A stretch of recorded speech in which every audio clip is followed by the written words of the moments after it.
हाँ, ये घूंघट नहीं होना चाहिए। घूंघट की फुलकारी बताई जाएगी आपको कि कितने आएंगे हो सकता है।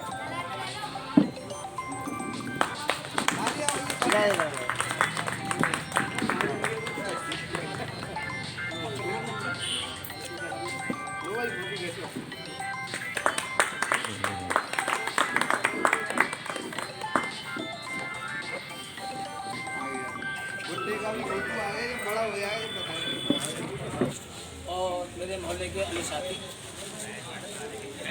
भलाईलाल सोनी,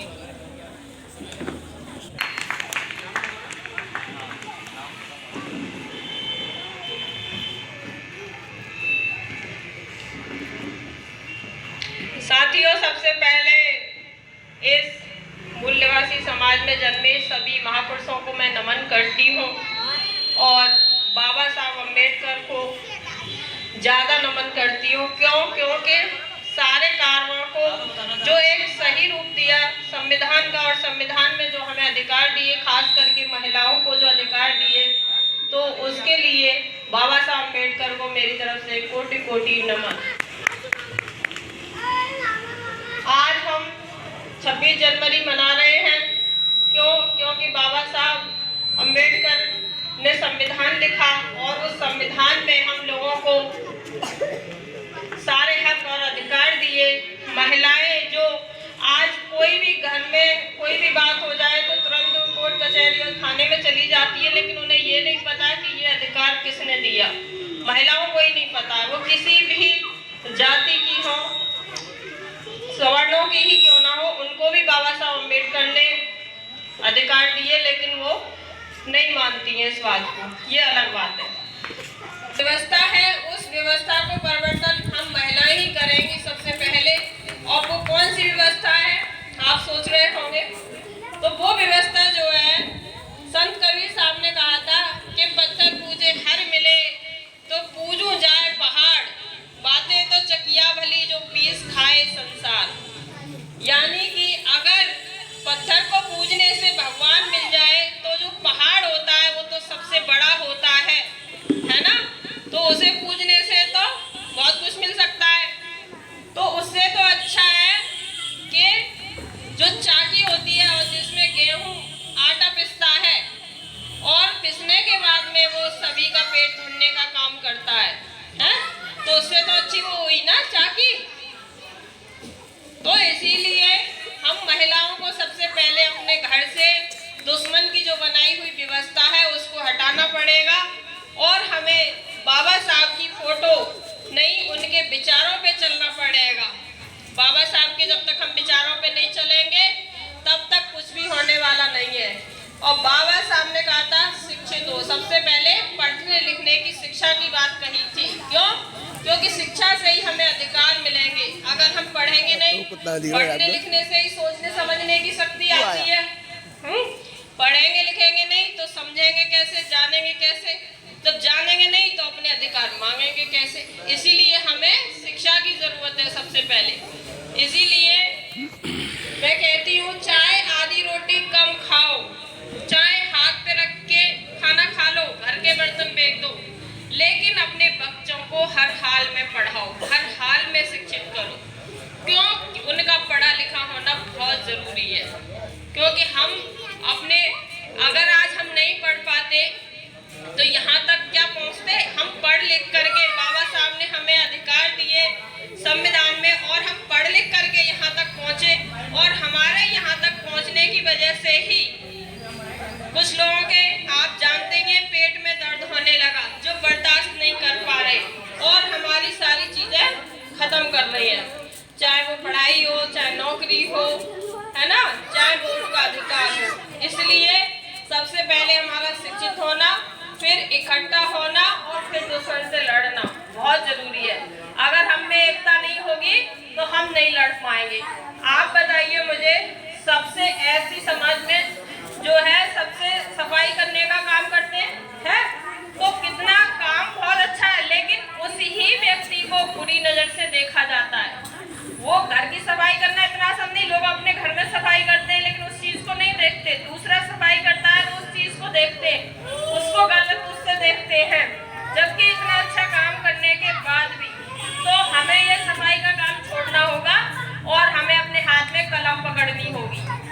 क्या पकड़नी होगी? कलम, क्योंकि कलम में ही वो ताकत है जो अच्छे को बदल सकती है। इसीलिए हमें झाड़ू छोड़ के कलम पकड़नी होगी।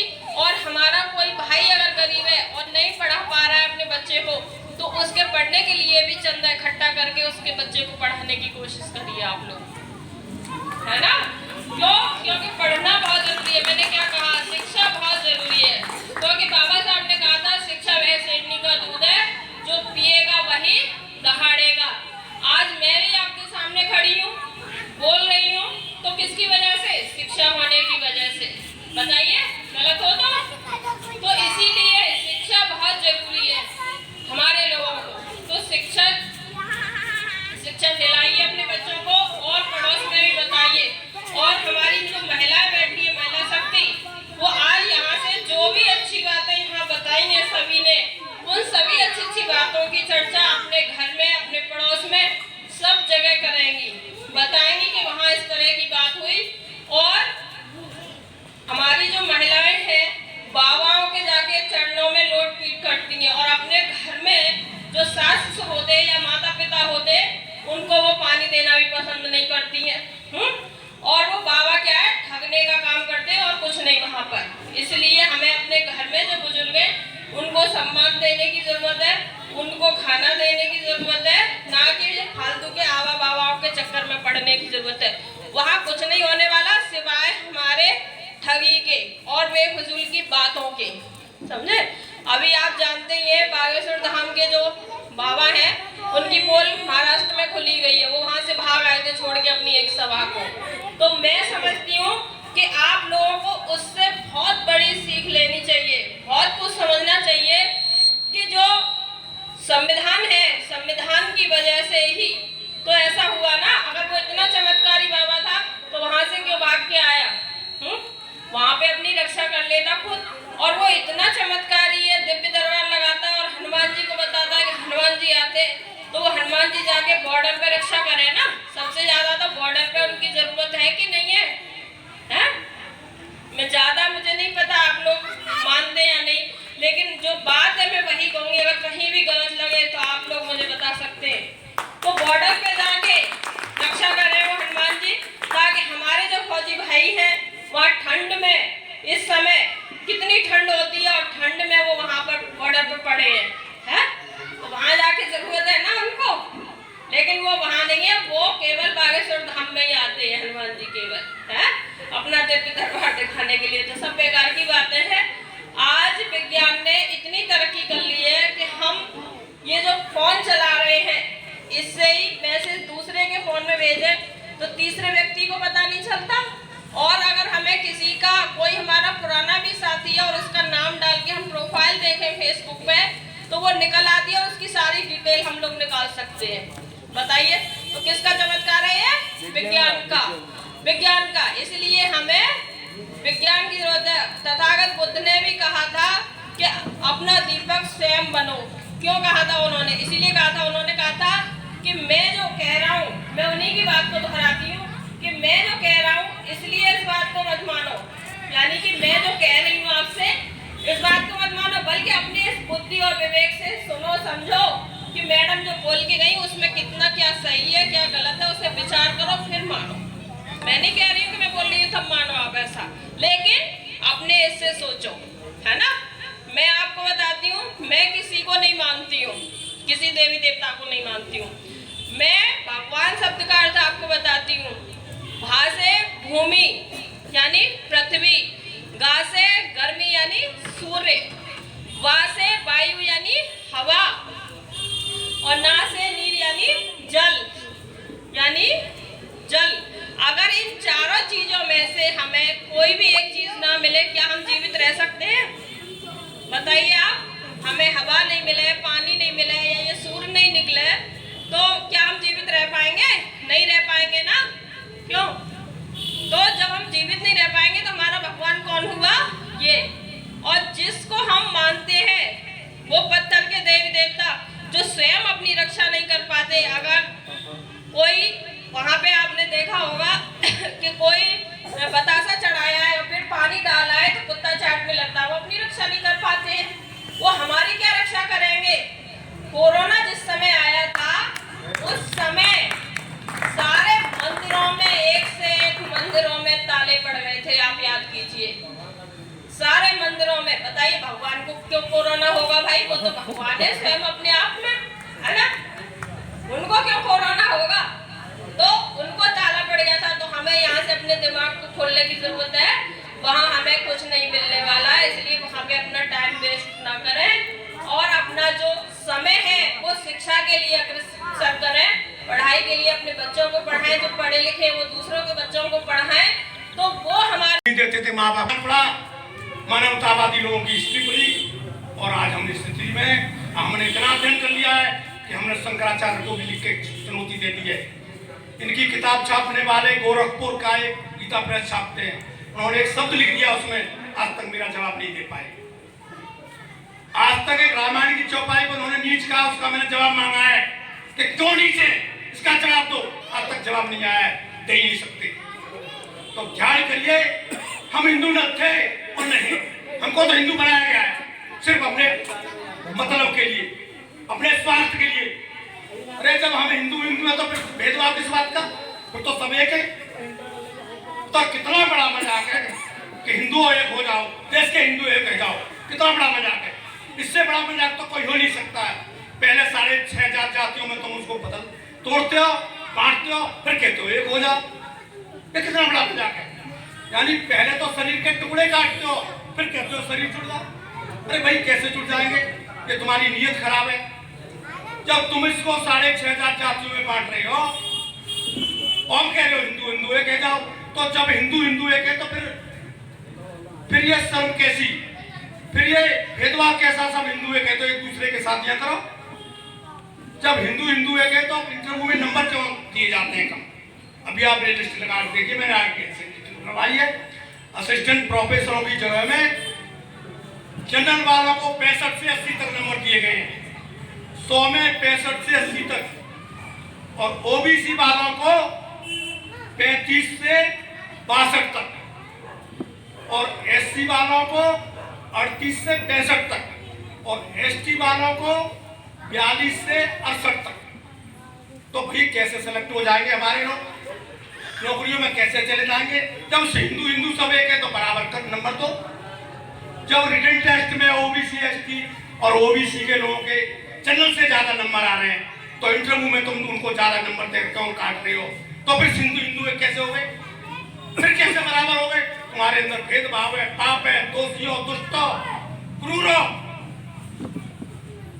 तो देश तोड़ने वाले तुम, संविधान के विरोधी तुम, संविधान के विरोधी तुम। आज 26 जनवरी मना रहे हैं। एक जगह मुझे 26 जनवरी में बुलाया गया, तो वहां साहब कह रहे हैं देश के प्रधानमंत्री ने आज बहुत बड़ी घोषणा की है और मुलायम सिंह जी को पद्म भूषण दे रहे हैं और 26 जनवरी मना रहे हैं। आया हमारा नंबर, तो भी भाई 26 जनवरी में क्या योगदान है देश के प्रधानमंत्री का, क्या योगदान है बताइए। 26 जनवरी किसके वजह से मनाई जा रही है। 26 जनवरी बाबा साहब के संविधान के द्वारा मनाई गई है। 15 अगस्त 1947 को देश आजाद हुआ और 26 जनवरी 1950 को संविधान लागू हुआ। गणतंत्र दिवस को 2 साल के 8 महीने बाद 26 जनवरी को गणतंत्र दिवस मनाया जा रहा है और संविधान लागू हुआ। बाबा साहब की वजह से हुआ। आपके प्रधानमंत्री या उनकी बीजेपी या उनका जनसंघ या उनका आरएसएस जो 1925 में गठन हुआ था, उसका क्या योगदान है 26 जनवरी में। तो हमारे पास एक शर्मा जी थे, हमारी तरफ देखने लगे, बोले आप ऐसी क्या बात कर रहे हो।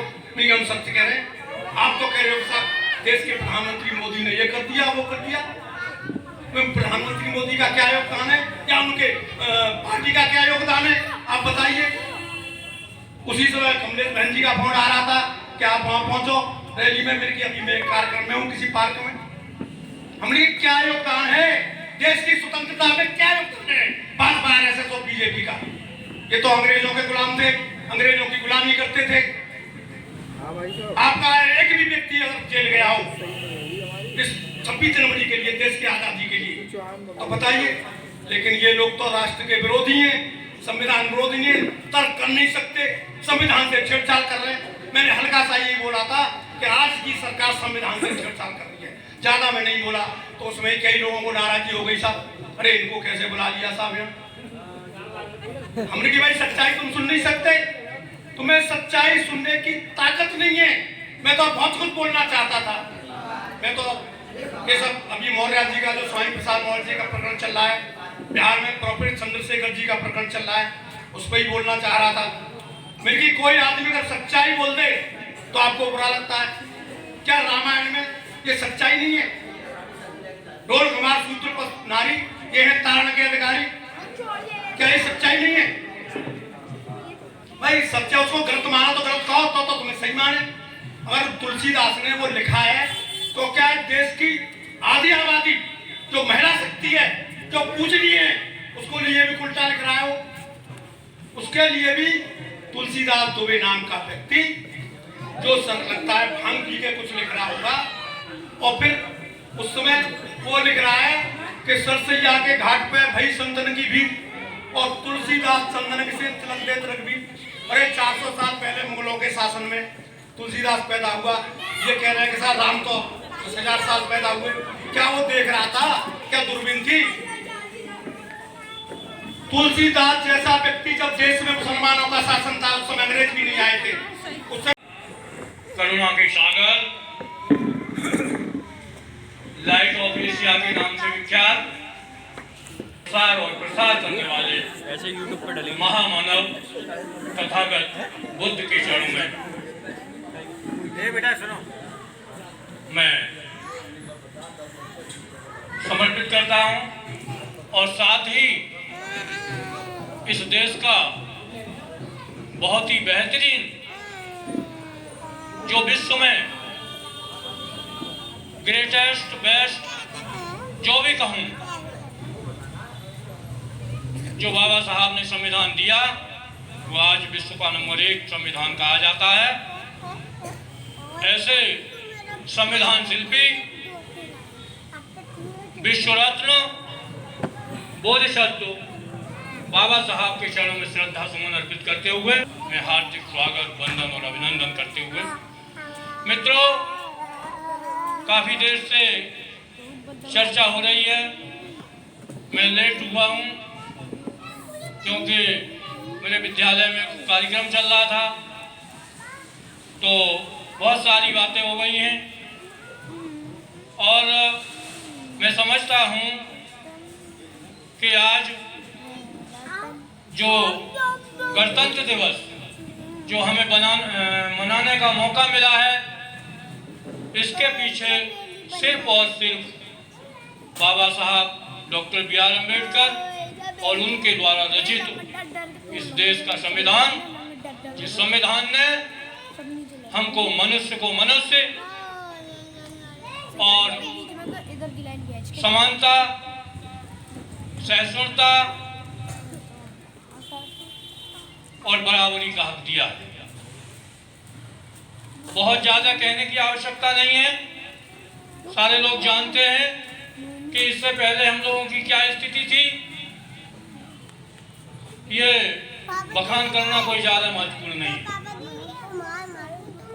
देखिए, इस समय एक चर्चा बड़े जोरों पे चल रही है, और जैसा कि अभी कश्यप जी ने भी उसको थोड़ा सा इंगित किया कि जो हिंदू धर्म का पवित्र ग्रंथ माना जाता है रामचरितमानस, और जब हम अध्ययन करते हैं तो अगर उसमें कुछ अंडरलाइन करने की कोशिश की जाती है तो हम लोगों के खिलाफ FIR दर्ज की जाती है। वही हम ये मानते हैं कि बाबा साहब ने संविधान लिखा, और उस संविधान में अब तक 100 बार से ज्यादा अपॉइंटमेंट हो गए, संशोधन हो गया, तो संशोधन कोई बुरी बात नहीं है। कोई भी व्यक्ति कितना भी बड़ा विद्वान हो, मैं इस बात को कह सकता हूँ कि वो व्यक्ति समय कालचक्र से बना होता, उसका बहुत कुछ इस बात पर डिपेंड करता है कि वो कैसे लोगों में रहता है, किस समय में पैदा हुआ। बहुत सी बातें ऐसी हैं चूंकि हम लोग भी 20वीं सदी के लोग हैं, ज्यादातर जो सामने बैठे हैं सब लोग 20वीं सदी के लोग हैं, लेकिन 21वीं सदी में बहुत कुछ बदलाव हुए हैं और हम लोगों की धारणाएं गलत भी साबित हुई हैं। तो ऐसा नहीं है, मैं विज्ञान और मैथमेटिक्स का आदमी हूँ। मैं जानता हूँ कि परमाणु, जो विज्ञान जिन लोगों ने पढ़ा होगा कि परमाणु का जनक डाल्टन को कहा जाता है, और डाल्टन बहुत बड़े वैज्ञानिक थे अपने समय में और बहुत कोशिश की उन्होंने, लेकिन समय ऐसा था कि वो परमाणु को विभाजित नहीं कर पाए और उन्होंने लास्ट में देखा कि परमाणु अविभाज्य है, इसे भाज्य नहीं किया जा सकता। उन्हीं के चेले न्यूटन, रदरफोर्ड और चैडविक हुए जिन्होंने यह सिद्ध किया कि परमाणु अविभाज्य नहीं है बल्कि परमाणु भाज्य है और उसमें इलेक्ट्रॉन, प्रोटॉन और न्यूट्रॉन 3 कण पैदा कर दिए। और जब 3 कण पैदा हुए तो आज विज्ञान कहाँ से कहाँ है, जो भी सारी बातें, जो कुछ भी दिखाई देता है किसी मनुस्मृति, किसी जादू, किसी चमत्कार का नहीं, वो सिर्फ और सिर्फ विज्ञान की देन है। तो ये लोग इतना क्यों भयभीत हो जाते हैं? भाई कोई भी चीज है, आपने तुलसीदास ने 500 साल पहले लिखी, क्या मन स्थिति रही होगी, कैसे लोगों में रहे होंगे, क्या उनकी मानसिकता रही होगी, मैं नहीं इस बात पे जाना चाहता। लेकिन आज जब उस पर बहस की जाती है कि ढोल गमार शूद्र पसनारी सकल ताड़ना के अधिकारी, तो देखिए जब इसका अर्थ करते हैं तो एक एंकर बैठी चित्रा त्रिपाठी, सुधांशु त्रिवेदी, बागेश्वर धाम जी कहता है ताड़न का मतलब तो ये है कि इनको शिक्षा देने। अब हमें ये सिखाते हैं तो हमने कहा तुलसीदास विप्र थे, ब्राह्मण थे, तो उनकी भाषा यही समझते हैं, हम तो शूद्र थे तो हम कैसे समझ पाए? बहुत बढ़िया। तो हमको परिभाषा दी जाती है, हमने कहा चलो मान लिया हम नहीं जानते हैं ताड़न का अर्थ, तो ये बताओ कि 2014 से तुम्हारे मोदी जी आए हैं तो कितने विश्वविद्यालय पशुओं के लिए खोल रहे? भाई उसमें ये भी तो है कि ढोल गमार शूद्र पशुनारी। चलिए गमार हमें हमारे लिए शिक्षा देने की जरूरत, बुद्ध के चरणों में ए बेटा सुनो, मैं समर्पित करता हूं और साथ ही इस देश का बहुत ही बेहतरीन, जो विश्व में ग्रेटेस्ट बेस्ट जो भी कहूं, जो बाबा साहब ने संविधान दिया वो आज विश्व का नंबर 1 संविधान कहा जाता है। ऐसे संविधान शिल्पी, विश्व रत्न, बोधिसत्व बाबा साहब के चरणों में श्रद्धा सुमन अर्पित करते हुए बाबा साहब और अभिनंदन करते हुए, मित्रों काफी देर से चर्चा हो रही है, मैं लेट हुआ हूँ क्योंकि मेरे विद्यालय में कार्यक्रम चल रहा था, तो बहुत सारी बातें हो गई हैं और मैं समझता हूँ कि आज जो गणतंत्र दिवस जो हमें मनाने का मौका मिला है, इसके पीछे सिर्फ और सिर्फ बाबा साहब डॉक्टर B.R. अम्बेडकर और उनके द्वारा रचित इस देश का संविधान, जिस संविधान ने हमको मनुष्य को मनुष्य और समानता, सहिष्णुता और बराबरी का हक दिया है। बहुत ज्यादा कहने की आवश्यकता नहीं है, सारे लोग जानते हैं कि इससे पहले हम लोगों की क्या स्थिति थी। ये बखान करना कोई ज्यादा महत्वपूर्ण नहीं है। देखिए इस समय एक चर्चा बड़े जोरों पे चल रही है और जैसा कि अभी कश्यप जी ने भी उसको थोड़ा सा इंगित किया कि जो हिंदू धर्म का पवित्र ग्रंथ माना जाता है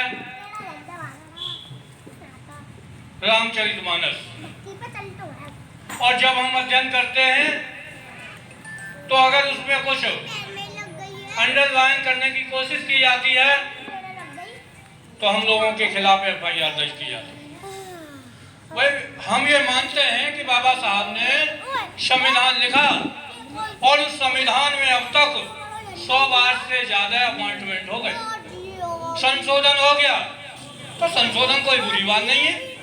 कोई भी व्यक्ति कितना भी बड़ा विद्वान हो, मैं इस बात को कह सकता हूँ कि वो व्यक्ति समय कालचक्र से बना होता, उसका बहुत कुछ इस बात पर डिपेंड करता है कि वो कैसे लोगों में रहता है, किस समय में पैदा हुआ।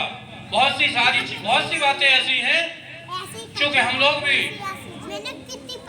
20वीं सदी के लोग हैं, ज्यादातर जो सामने बैठे हैं सब लोग 20वीं सदी के लोग हैं, लेकिन 21वीं सदी में बहुत कुछ बदलाव हुए हैं और हम लोगों की धारणाएं गलत भी साबित हुई हैं। तो ऐसा नहीं है। मैं विज्ञान और मैथमेटिक्स का आदमी हूँ।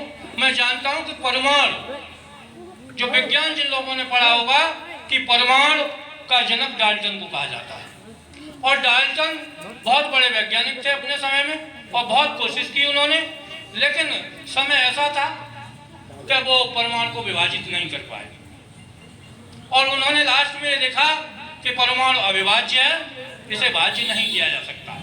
उन्हीं के चेले न्यूटन, रदरफोर्ड और चैडविक हुए जिन्होंने यह सिद्ध किया कि परमाणु अविभाज्य नहीं है बल्कि परमाणु भाज्य है और उसमें इलेक्ट्रॉन, प्रोटॉन और न्यूट्रॉन 3 कण पैदा कर दिए। और जब 3 कण पैदा हुए तो आज विज्ञान कहां से कहां है। जो भी सारी बातें, जो कुछ भी दिखाई देता है किसी मनुस्मृति, किसी जादू, किसी चमत्कार का नहीं, वो सिर्फ और सिर्फ विज्ञान की देन है। तो ये लोग इतना क्यों भयभीत हो जाते हैं? भाई कोई भी चीज है, आपने तुलसीदास ने 500 साल पहले लिखी, क्या मन स्थिति रही होगी, कैसे लोगों में रहे होंगे, क्या उनकी मानसिकता रही होगी, मैं नहीं इस बात पे जाना चाहता। लेकिन आज जब उस पर बहस की जाती है कि ढोल गमार सूत्र पसनारी सकल ताड़ना के अधिकारी, तो देखिए जब इसका अर्थ करते हैं तो एक एंकर बैठी चित्रा त्रिपाठी, सुधांशु त्रिवेदी, बागेश्वर धाम जी कहता है ताड़न का मतलब तो ये है कि इनको शिक्षा देने। अब हमें ये सिखाते हैं तो हमने कहा तुलसीदास विप्र थे, ब्राह्मण थे, तो उनकी भाषा यही समझते हैं, हम तो शूद्र थे तो हम कैसे समझ पाए? बहुत बढ़िया। तो हमको परिभाषा दी जाती है। हमने कहा चलो मान लिया, हम नहीं जानते ताड़न का अर्थ, तो ये बताओ कि 2014 से तुम्हारे मोदी जी आए हैं तो कितने विश्वविद्यालय पशुओं के लिए खोल रहे? भाई उसमें ये भी तो है कि ढोल गमार सूत्र पशुनारी। चलिए गमार हमारे लिए शिक्षा देने की जरूरत है, सूत्र हमें शिक्षा देने की जरूरत है, नारी है शिक्षा देने की जरूरत है, लेकिन पशुओं को शिक्षा देने की जरूरत है। तो अगर पशुओं को शिक्षा देने की जरूरत है तो कितने विश्वविद्यालय खोल दिए मोदी जी ने, जरा बताएं हमें। तो हम लोगों को इतना बेवकूफ न समझा जाए। हम लोग भी पढ़े लिखे हैं, हम लोग भी MSc हैं, PhD हैं, डीलेट हैं। ठीक है, आपका जब तक समय रहा हम लोगों को नहीं पढ़ने दिया, हम नहीं समझ पाए, लेकिन आज हम समझ रहे हैं तो बैठ के बात कर लीजिए, कौन सी दिक्कत है? और मैं उनसे कहता हूँ कि कहा है उन्होंने कि पूजहि विप्र शील गुणहीना और पूजन शूद्र चाहे ज्ञान प्रवीणा। बैठ जाए हिंदी के प्रोफेसर, कर लें अर्थ, देखें कितना वो उसको घुमाएंगे। भाई पूजा ही विप्र, वो ये भी कह सकते हैं कि विप्र माने तो विद्वान है, और जब विद्वान है पूजा ही विप्र शील गुणहीना, और जब शील ही नहीं है, गुण ही नहीं है तो काहेगा विद्वान है? अरे तुम लोग अगर ये कहोगे कि विप्र माने तो विद्वान होता है, ब्राह्मण नहीं होता, तो फिर तुम काहे के विद्वान हो, काहे के ब्राह्मण हो? तो भाई थोड़ा हम लोगों में भी बुद्धि आ गई है, इसलिए थोड़ा तो अब तो कुछ सब्र करो। तो आज जो है इसकी ज़रूरत है। दूसरी बात एक और मैं कहूँगा कि जगह जगह पर यह हो रहा है कि FIR दर्ज करवा रहे हैं। क्यों भाई FIR दर्ज क्यों करा रहे हो? FIR दर्ज कराने का तुम्हें अधिकार ही नहीं है, क्योंकि FIR दर्ज कराना ये संवैधानिक व्यवस्था है, मनुस्मृति की व्यवस्था नहीं है। कोई आदमी अगर मेरे खिलाफ कोई काम करता है तो मैं अगर FIR दर्ज कराता हूँ तो ये संवैधानिक व्यवस्था है। तुम्हारी मनुस्मृति की व्यवस्था तो ये है कि श्राप दे के मुझे खत्म करो। अरे भाई FIR दर्ज की कहाँ आवश्यकता हो गई? FIR दर्ज नहीं होगी, तुम श्राप दो वहीं बैठे, ये खत्म हो जाए, मैं खत्म हो जाऊंगा, बात खत्म हो जाएगी, कौन चिल्लाएगा? तो देखिए बात यह है, इन लोगों की दुकानें बंद होने वाली हैं और अब तक ऐसा नहीं है, सरकारें बीच में कुछ सरकारें बदली, लेकिन सही बात यह है कि सरकारें तो बदली लेकिन बड़े आसानी से या सही तरह चोट करके सरकारें नहीं बदली और अब उस व्यवस्था पे पूरी तरह चोट हो रही है। और निश्चित रूप से मैं कह सकता हूं कि अब व्यवस्था और बदलेगी तो कभी जीवन में वापस नहीं आएगी। क्यों?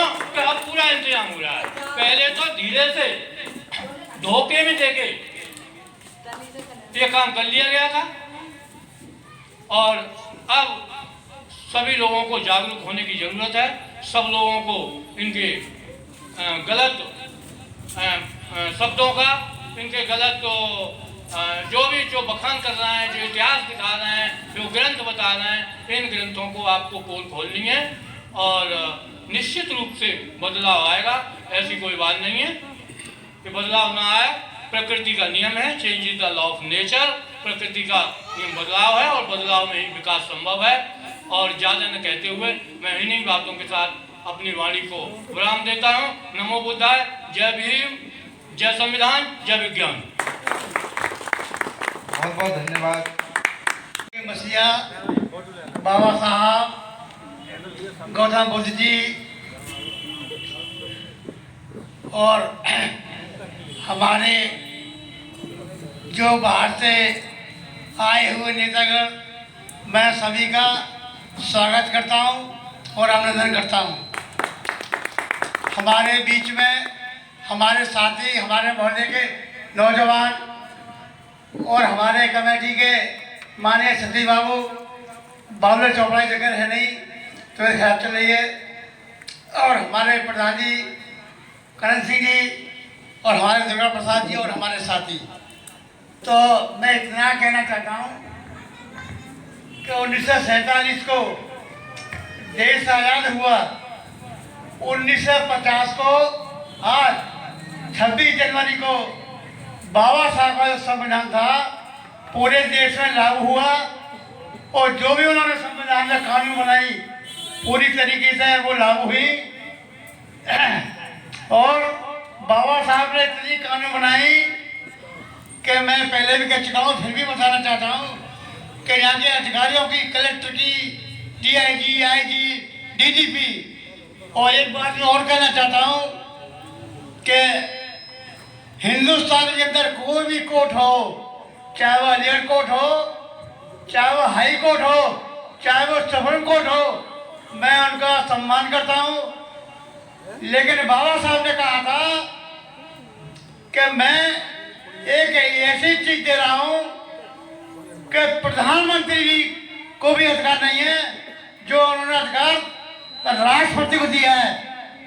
किसी भी अदालत से किसी भी आदमी को अगर फांसी हो जाती है और वो राष्ट्रपति महोदय के यहाँ अपील करे तो उनको अधिकार है कि वो अपनी कलम से उसको जीवन दान दे सकते हैं। मैं आपको बताना चाहता हूँ, ये बाबा साहब ने प्रधानमंत्री नहीं, जो उपराष्ट्रपति है उसको भी अधिकार नहीं दिया, जो राष्ट्रपति महोदय को अधिकार दिया है, वो अपनी कलम से उसको बरी कर सकते हैं। उनका कोई भी विरोध हिंदुस्तान के अंदर नहीं कर सकता जो बाबा साहब ने कहा है। और तो मंच पर बैठा हुआ गोविंद वल्लभ पंत जैसा ब्राह्मण आपके जूतों के फीते खेला। ये बाबा साहब अम्बेडकर ने कहा।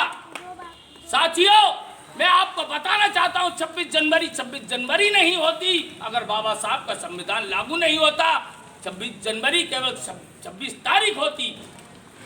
इसलिए इसमें बाबा साहब का सबसे बड़ा महत्वपूर्ण योगदान है, जिसको नदारद किया गया है। इस देश की सरकारों ने नदारद किया हुआ है।